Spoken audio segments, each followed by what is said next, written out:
রহমান রহিম। আসসালামু আলাইকুম সুপ্রিয় দর্শক এবং শ্রোতা মণ্ডলী, আপনারা নিশ্চয় অবগত আছেন 2024 সালের এপ্রিল 17 বুধবার Bangladesh securities and exchange commission law division CMRRC department regulatory section একটা নোটিফিকেশন জারি করেছে ডেটেড 20 ফেব্রুয়ারি 2024, যেটা গ্যাজেট হয়েছে, যেটা বলেছে 2024 সালের 17 এপ্রিল বুধবার।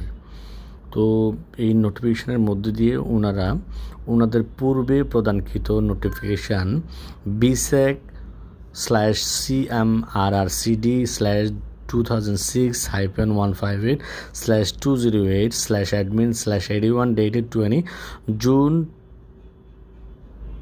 2018 published in the official gazette on August 8, 2018 shall be replaced by the following subcondition। ওরা বলতে যাচ্ছে যে ওনাদের আগে পূর্বে যে প্রদানকৃত নোটিফিকেশন যেটা 2018 সালে পাবলিশ হয়েছিল অ্যাকাউন্টসের সংক্রান্ত 8 থেকে 10 পাতার একটা নোটিফিকেশন, সেটার 1 নম্বর কন্ডিশনটা ওনারা রিপ্লেস করছে ফলোয়িং ওয়েতে, নিম্নরূপভাবে বলছে কোনো একটা company, the company shall furnish A copy of its annual report soft or printed form to the share holders, অর্থাৎ শেয়ার হোল্ডারদের কাছে financial statement, management discussion analysis report, certificate on compliance of corporate governance code and directors report সহ notice সহ share হোল্ডারদের কাছে 14 দিন আগে অবশ্যই পাঠাতে হবে, ইদার শর্ট ফর্ম মেইলে অথবা প্রিন্টেড ফর্মে, হার্ড কপি। হ্যাঁ, আচ্ছা, এরপর বলছে এই যে অ্যানুয়াল জেনারেল মিটিংয়ের সংক্রান্ত অ্যানুয়াল রিপোর্টগুলো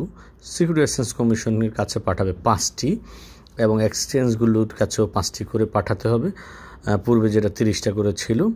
এরপর হচ্ছে provided that the company may also submit it's annual report to the commission in computer generated printed form. এবং সবচেয়ে সহজ করে দিয়েছে কোম্পানিগুলোর জন্য এটা বলে যে তারা চাইলে কম্পিউটার প্রিন্ট করেও 5 কপি করে অ্যানুয়াল রিপোর্ট পাঠালেও চলবে।